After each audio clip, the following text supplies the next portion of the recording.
Hello friends, आज का जो टॉपिक हमारा है क्लास 12th केमिस्ट्री रसायन विज्ञान से चैप्टर जो हमारा चल रहा है lesson second solution villain chapter जो है वो हमारा चल रहा है, जिसमें हम डिस्कस कर रहे थे द्रव द्रव विलेन में हमने राउले का नियम डिस्कस किया था। राउले का नियम, पहली चीज़ तो ये क्लियर होनी चाहिए हमारे को कि द्रव द्रव विलयन में दोनों ही घटक, पहले जो लिखा होता है वो विलेय होता है और बाद में जो लिखा होता है वो विलायक होता है। तो द्रव द्रव विलयन में दोनों ही घटक वाष्पशील हैं, तो दोनों ही घटकों से वाष्प बनेगी। तो राउले ने क्या कहा था कि प्रत्येक घटक का वाष्प दाब, ये रिपीट कर रहा हूँ मैं, प्रत्येक घटक का वाष्प दाब उस घटक की मोल भिन्न के समानुपाती होता है। तो माना एक विलयन दो घटकों से बना है, तो घटक एक का वाष्प दाब घटक एक की मोल भिन्न के तथा घटक दो का वाष्प दाब घटक दो की मोल भिन्न के समानुपाती होता है। तो ये राउले का नियम हमने पढ़ा था। इसी नियम से आज हम डिस्कस करने वाले हैं आदर्श व अनादर्श विलयन, आइडियल और नॉन आइडियल सॉल्यूशन। आदर्श व अनादर्श विलयन बहुत ही इंपॉर्टेंट टॉपिक है। इसके जो ग्राफ हैं वो ज़्यादातर स्टूडेंट्स जो हैं वो इस ग्राफ का रट्टा मार लेते हैं कि कैसे आदर्श विलयन का ग्राफ बनाना है, कैसे अनादर्श विलयन का ग्राफ बनाना है।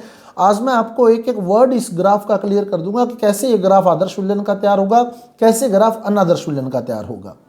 तो राउले ने क्या कहा, एक बार रिपीट कर दूं, पिछले वीडियो में भी हमने डिस्कस किया था। तो जिन्होंने अभी तक पिछले वीडियो नहीं देखे हैं इस चैप्टर के, उनके लिंक मैंने डिस्क्रिप्शन बॉक्स में दिए हैं, तो वहाँ से आप पहले पिछले वीडियो देख लें, फिर आप इस वीडियो को डिस्कस करें या इस वीडियो को देखें, तो आपको बेहतर क्लियर होगा कि क्या है आदर्श विलयन और अनादर्श विलयन। स्टूडेंट्स, तो टॉपिक डिस्कस करने से पहले सब्सक्राइब कर दें हमारे यूट्यूब चैनल को। हमारे यूट्यूब चैनल को आप यूट्यूब पर शशि सिडाना नाम से भी सर्च कर सकते हैं। और यदि आप क्लास 12th के स्टूडेंट्स हैं तो आप अपना नाम व पता लिखकर हमें व्हाट्सअप करें। हमारे मोबाइल नंबर 9928782905 पर आपको व्हाट्सएप ग्रुप में ऐड कर लिया जाएगा, जिसमें क्लास 12th के थ्योरी व प्रैक्टिकल से रिलेटेड वीडियो जो हैं वो टाइम टू टाइम मेरे द्वारा भेजे जा रहे हैं। तो आप उस ग्रुप का हिस्सा बन सकते हैं और क्लास 12th में फ़ायदा उठा सकते हैं हमारे वीडियोज़ का। तो आदर्श और अनादर्श विलयन से समझने से पहले, ग्राफ बनाने से पहले हमें राउले का नियम पता होना चाहिए, क्योंकि जो राउले के नियम का पालन करता है, जैसा कि मैंने पिछले वीडियो में बताया था, जो राउले के नियम का पालन करता है वो आदर्श विलयन है और जो राउले के नियम का पालन नहीं करता वो अनादर्श विलयन है। तो द्रव द्रव विलयन के लिए राउले ने क्या कहा, दोनों ही घटक वाष्पशील हैं, तो घटक एक का वाष्प दाब घटक एक की मोल भिन्न के और घटक दो का वाष्प दाब घटक दो की मोल भिन्न के समानुपाती होता है। और जब हम समानुपाती का निशान हटाते हैं तो यहाँ नियतांक लगाते हैं, और नियतांक जो लगता है यहाँ P1 इक्वल टू P10 या P1 note x1। P1 note क्या था, शुद्ध अवस्था में घटक एक का वाष्प दाब, और P2 बराबर P2 note x2। P2 note क्या था, शुद्ध अवस्था में घटक दो का वाष्प दाब। P1 तो है विलयन में घटक एक का वाष्प दाब, P2 है विलयन में घटक दो का वाष्प दाब। P10 या P1 नोट है शुद्ध अवस्था में घटक एक का वाष्प दाब, और P2 नोट है शुद्ध अवस्था में घटक दो का वाष्प दाब। अब अगर मैं P कुल निकाल लूं, P कुल, हम जब P1 P2 लिख रहे हैं वहाँ आपकी किताब में PA और PB लिखा है, उससे फर्क नहीं पड़ता है कोई। P कुल अगर मैं निकालूं तो P कुल क्या होगा, P1 plus P2, P1 plus P2। अगर मैं P1 का मान रखूं तो P10 x1 और P2 का मान रखूं तो P20 x2। P10 x1 plus P20 x2। और क्योंकि x1 और x2 का योग एक होता है, x1 और x2 का योग एक होता है, पिछले वीडियो में हमने डिस्कस किया था ये सारी डेरिवेशन। तो जिन्होंने पिछला वीडियो नहीं देखा है वो पहले पिछला वीडियो देख ले, क्योंकि आज का मेरा टॉपिक आदर्श विलयन है, मैं उस पर आ रहा हूँ। उस पर आने से पहले मैं ये समीकरण क्लियर करूंगा, तभी ग्राफ बनेंगे हमारे। तो P10 x1 plus P20 x2, x1 का मान रख दिया था, क्या मान था x1 का, x1 का मान था 1 माइनस x2, क्योंकि विलयन में उपस्थित प्रत्येक घटक की मोल भिन्न का योग एक होता है, यानी x1 प्लस x2 बराबर एक होता है। तो यहाँ मैंने x1 का मान रख दिया, क्योंकि x1 प्लस x2 बराबर एक होता है, इसलिए x1 जो होगा वो 1 माइनस x2 होगा।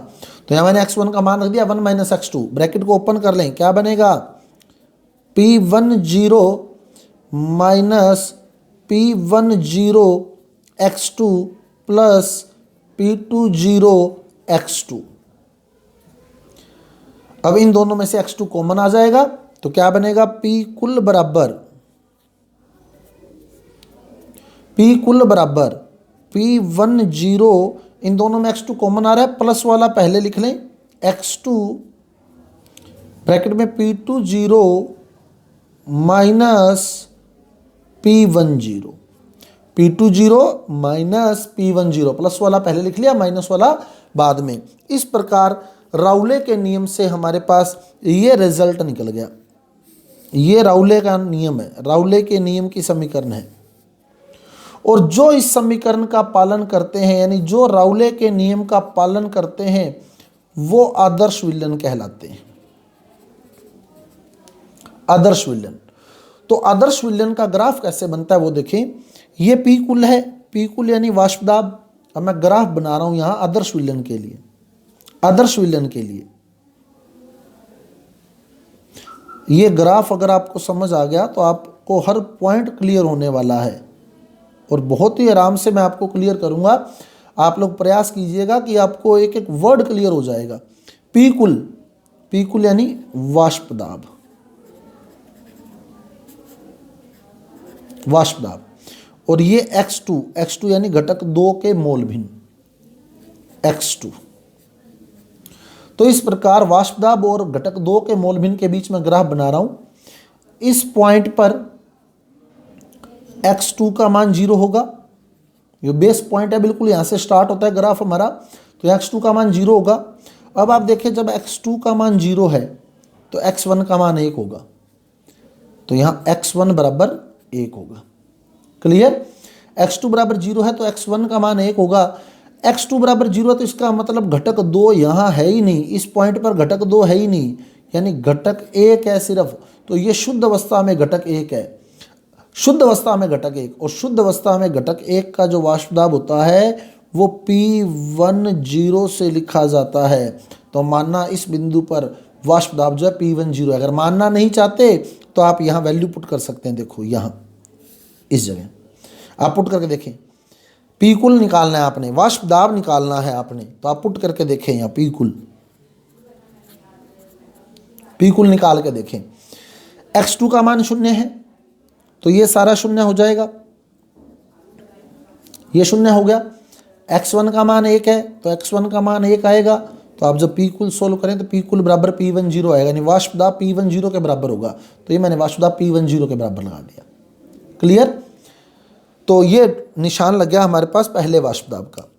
अब हम इधर जा रहे हैं तो x2 बढ़ रहा है, x2 बढ़ रहा है। अब इस पॉइंट पर आते आते मैंने माना कि x2 बराबर 1 हो गया, x2 बराबर 1 हो गया। तो जब x2 बराबर 1 हो जाएगा तो इसका मतलब x1 बराबर 0 हो जाएगा, क्योंकि x2 का मान जब आप 1 रखोगे तो 1 माइनस 1 0 आ जाएगा। तो इसका मतलब यहाँ x1 बराबर 0 हो गया है। क्लियर। अब आप यहाँ x1 को 0 रख के देखो तो ये 0 हो जाएगा,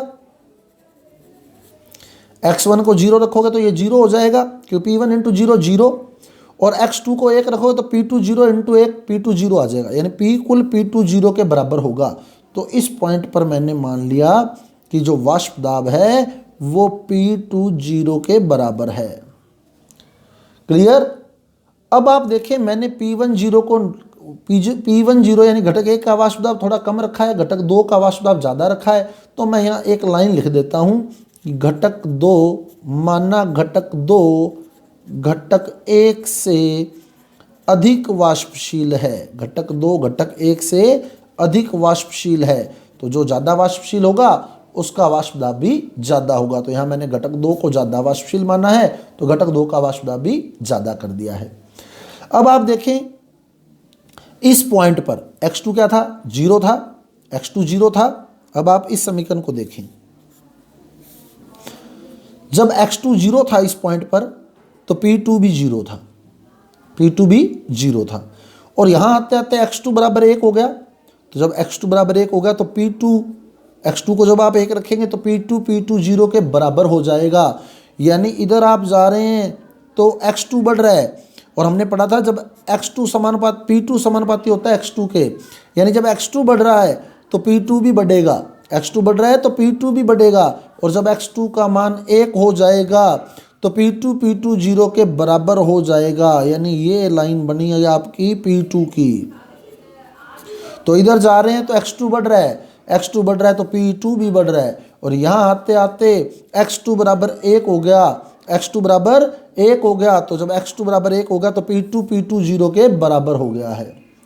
अब आप इधर आ रहे हैं तो x1 घट रहा है, x1 घट रहा है, यहाँ x1 1 था, यहाँ x1 0 हो गया, तो इधर आ रहे तो x1 घट रहा है, x1 घट रहा है तो P1 भी घटेगा, क्योंकि P1 समानुपाती है x1 के। जब x1 घट रहा है तो P1 भी घटेगा, और यहाँ आते आते आप देखें x1 का मान 0 हो गया, x1 का मान 0 हो गया। जब x1 0 हो जाएगा तो P1 भी 0 हो जाएगा, तो जब आप इधर आ रहे हैं तो P1 का मान घटेगा, और यहाँ आते आते P1 0 हो जाएगा। तो ये P1 वाली लाइन आ गई, ये P2 वाली लाइन आ गई, और जब दोनों लाइनों को हम मिला देंगे तो P कुल बन जाएगा। तो इस प्रकार P कुल बराबर P1 प्लस P2, ये बन गया आपके पास आदर्श विलयन का ग्राफ। स्टूडेंट्स, यदि आपको ग्राफ समझ आया, थोड़ा सा सोचेंगे तो आपको ग्राफ समझ आएगा, और ग्राफ आपको समझ आया है तो कृपया मेरे वीडियो को लाइक कर दीजिए, शेयर कर दीजिए, और मेरे चैनल को सब्सक्राइब कर दीजिए, क्योंकि बहुत इंपॉर्टेंट एक एक बेस मैं आपको क्लियर करने वाला हूं। तो इस प्रकार ये आदर्श विलयन का ग्राफ बन गया। तो रट्टा नहीं मारने आदर्श विलयन के ग्राफ का, थोड़ा सा सोचोगे तो ग्राफ आपके हाथ में आएगा। तो ये आदर्श विलयन का ग्राफ बन गया। तो इस प्रकार हमने आदर्श विलयन का ग्राफ तैयार किया। एक बार फिर देख लें तो हमने वाष्प दाब और मोल भिन्न के बीच ग्राफ बनाया, तो ये x2 और यहाँ वाष्प दाब। तो इस पॉइंट पर x2 बराबर 0 था, तो x1 बराबर 1 था, और हमने पढ़ा था P1 समानुपाती x1 यानी, और P2 समानुपाती x2। तो इधर आ रहे तो x2 बढ़ रहा है, और इस पॉइंट पर हमने माना था कि x2 1 हो गया और x1 0 हो गया। तो इधर x2 बढ़ रहा है तो P2 भी बढ़ेगा, और इधर x1 घट रहा है तो P1 भी घटेगा। इस पॉइंट पर आते आते फिर हमने लिखा था P1 बराबर P1 0 x1। तो इस पॉइंट पर आते आते x1 का मान 0 हो गया, तो P1 भी 0 हो जाएगा, और P2 बराबर P2 0 x2। इस पॉइंट पर x2 0 था तो P2 भी 0 रहेगा, यानी इस पॉइंट पर हमने लिया था सिर्फ P1 0, यहाँ था P2 0। इधर जा रहे थे तो P1 का मान घट रहा था, इस पॉइंट पर P1 0 हो गया था। इधर जा रहे थे तो P2 का मान बढ़ रहा था, और इस पॉइंट पर P2 0 के बराबर हो गया था, और P1 और P2 को मिला दिया था, तो ये कुल दाब बन गया था। तो ये आरेख P1 का था, ये आरेख P2 का था, और ये P कुल का था। अभी हमने आदर्श विलयन का ग्राफ पीछे तैयार किया है। अब देखिए हम आदर्श विलयन के करैक्टर क्या हैं, गुण क्या हैं आदर्श विलयन के। आदर्श विलयन के लिए डेल्टा P बराबर 0 होता है, यानी दाब में कोई परिवर्तन नहीं होता। डेल्टा P बराबर 0 होता है। क्या मतलब है इसका, देखो मान लो P1 का मान है 2 एटमॉस्फेयर, P1 का मान है 2 एटमॉस्फेयर, P2 का मान है 3 एटमॉस्फेयर। तो इसमें हमने पढ़ा था P कुल बराबर P1 प्लस P2, राउले के नियम से P कुल बराबर P1 प्लस P2। तो P1 का मान 2 एटमॉस्फेयर है, P2 का मान 3 एटमॉस्फेयर है, तो P कुल 5 एटमॉस्फेयर हो जाएगा, यानी दाब में कोई परिवर्तन नहीं होगा। क्लियर, यानी कुल दाब इन दोनों के दाब के योग के बराबर होगा, तो डेल्टा P बराबर 0 आएगा। ऐसे ही डेल्टा V बराबर भी 0 आएगा, यानी आयतन में भी कोई परिवर्तन नहीं होगा। जैसे मान लो घटक 1 का आयतन 100 ml है, घटक 2 का आयतन 200 ml है, तो कुल आयतन 300 ml हो जाएगा। डेल्टा V बराबर भी 0 आएगा, डेल्टा H बराबर भी 0 आएगा, डेल्टा H बराबर भी 0 आएगा। ना तो अभिक्रिया ऊष्माशोषी होगी, ना ही अभिक्रिया ऊष्माक्षेपी होगी। तो ये आदर्श विलयन के करैक्टर हैं कुछ एक। डेल्टा P बराबर 0 आता है, डेल्टा V बराबर भी 0 आता है, डेल्टा H बराबर भी 0 आता है। ना तो ऊष्मा निकलती है, ना ही ऊष्मा ग्रहण की जाती है। और इसके अलावा जो आकर्षण बल होते हैं वो भी सेम रहते हैं। अब आकर्षण बल क्या मतलब है, देखो उसको भी क्लियर कर ले हम। मान लो ये है घटक ए। एक विलयन दो घटकों से बना है, घटक ए और घटक बी। ये हो गया घटक ए और ये हो गया घटक बी। अब इसमें तो सारे ही अणु ए के ही हैं, तो यहां जो आकर्षण बल लगेगा वो ए आकर्षण बल होगा। इसमें सारे बी के अणु हैं, तो यहां जो आकर्षण बल लगेगा वो बी आकर्षण बल होगा। ये सारे अणु बी के ही हैं, तो जो आकर्षण बल होगा वो बी और बी के बीच लगेगा। लेकिन जब हम विलयन बनाएंगे तो विलयन दोनों को मिलाकर बनाया जाएगा, घटक ए और घटक बी को। तो ये विलयन बना लिया हमने, किस किस को मिलाकर, ए और बी को। तो इसमें कुछ अणु ए के भी आएंगे और कुछ अणु बी के भी आएंगे। तो यहाँ एक आकर्षण बल और लगेगा, कौन सा, ए बी आकर्षण बल, ए बी आकर्षण बल। और ए बी आकर्षण बल है वो बराबर होगा ए और बी आकर्षण बलों के।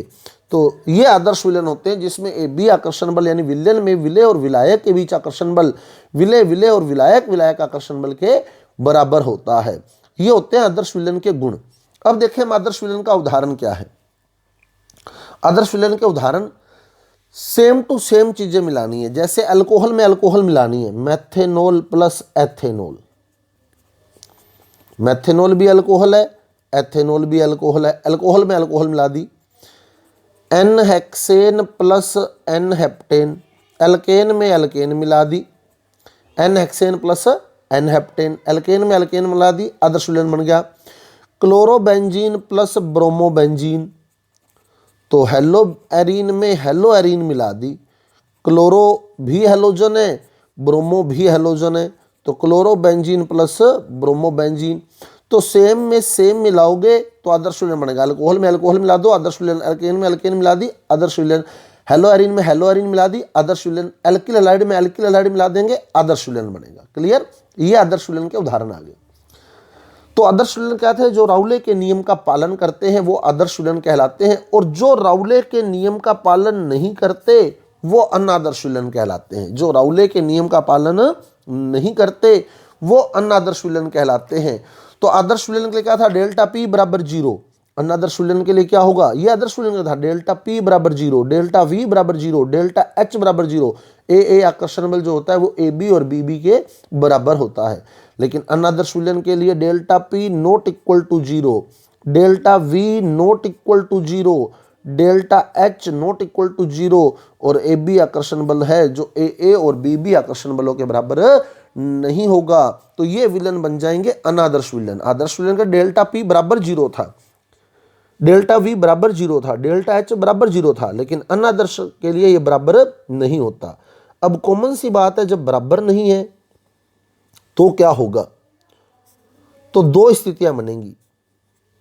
या तो 0 से ज्यादा होगा यानी delta P greater than 0, delta V greater than 0, delta H greater than 0, और या 0 से कम होगा यानी delta P less than 0, delta we less than 0 और डेल्टा एच लेस देन 0। तो जब 0 से बड़ा या तो 0 के बराबर नहीं है तो या तो क्या होगा, 0 से बड़ा होगा या 0 से छोटा होगा। अब 0 से बड़ा है तो मतलब पॉजिटिव है, धनात्मक मान है, और 0 से छोटा है तो मतलब ऋणात्मक मान है। तो इस आधार पर अनादर्श विलयन दो प्रकार के होते हैं।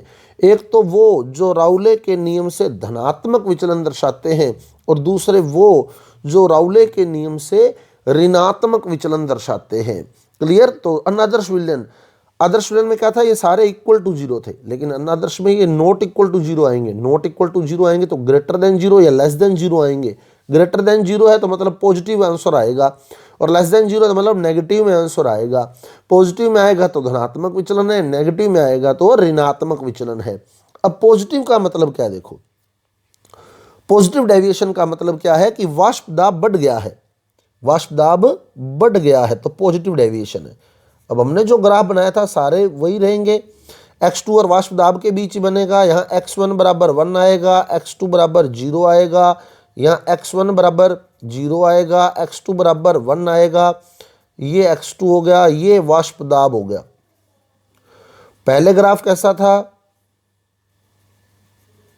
स्ट्रेट लाइनें थी, ऐसे बिल्कुल स्ट्रेट लाइनें थी, और इन दोनों को मिला दिया था, ये आदर्श विचलन का ग्राफ था। क्लियर। अब धनात्मक विचलन है तो धनात्मक का मतलब बढ़ना, तो हम क्या करेंगे, ये वाष्प दाब बढ़ा देंगे, यानी ये लाइनें थोड़ी ऊपर उठा देंगे ऐसे, ये धनात्मक विचलन का ग्राफ बन गया।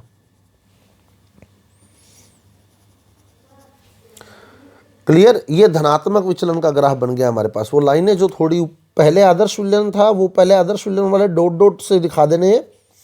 ये जो कर्व है हमारे पास, जो वक्र है हमारे पास, जो ग्राफ है हमारे पास, वो डॉट डॉट डॉट से दिखा देना है, और फिर धनात्मक विचलन में वो लाइनें ऊपर उठी हुई दिखा देनी है। ये धनात्मक विचलन बन गया। और ऋणात्मक विचलन दिखाना है तो कैसे दिखाएंगे, तो समझ गए होंगे आप लोग। धनात्मक में वाष्प दाब बढ़ा है तो ऋणात्मक में वाष्प दाब घटेगा।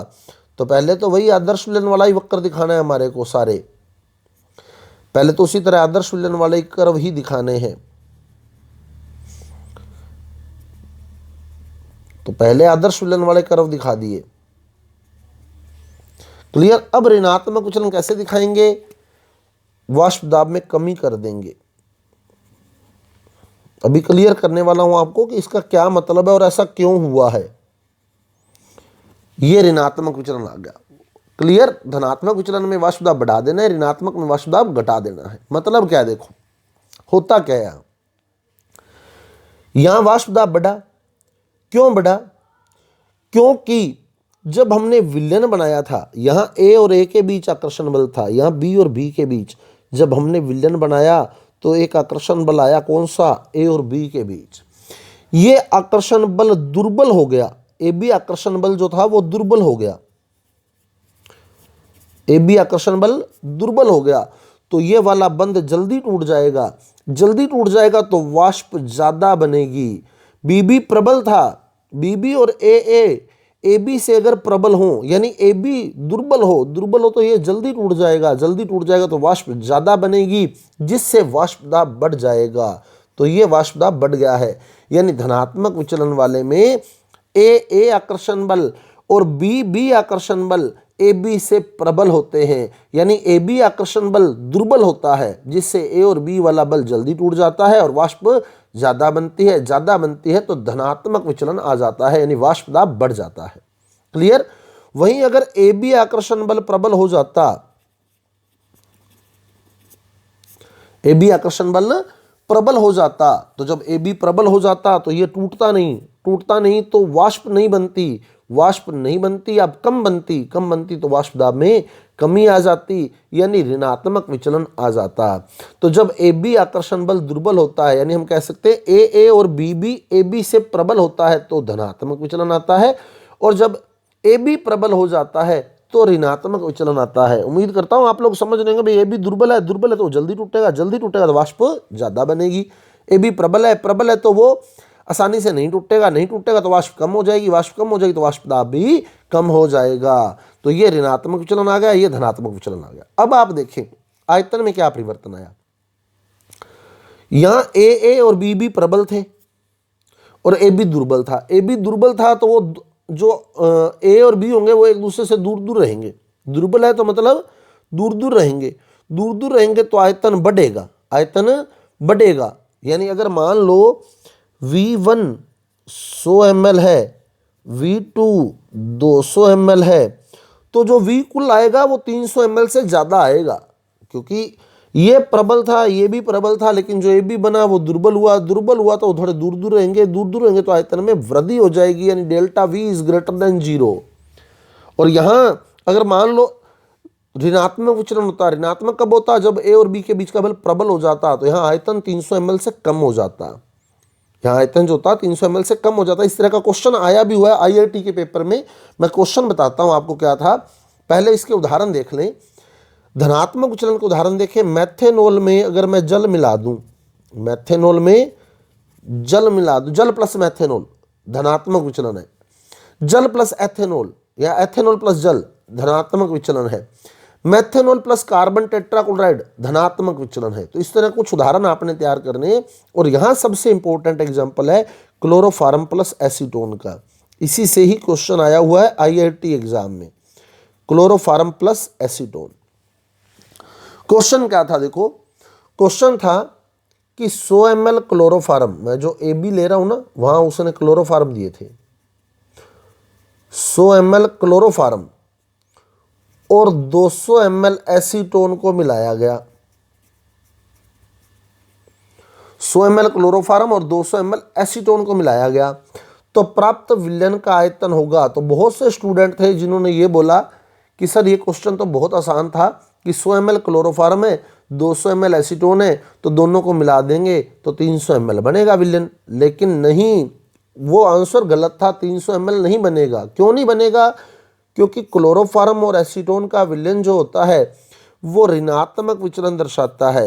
ऋणात्मक विचलन दर्शाता है तो वहाँ आयतन में कमी आती है, आयतन में कमी आती है, यानी यहाँ आयतन 300 ml से कम आएगा। ये आंसर था उसका, 300 ml से कम।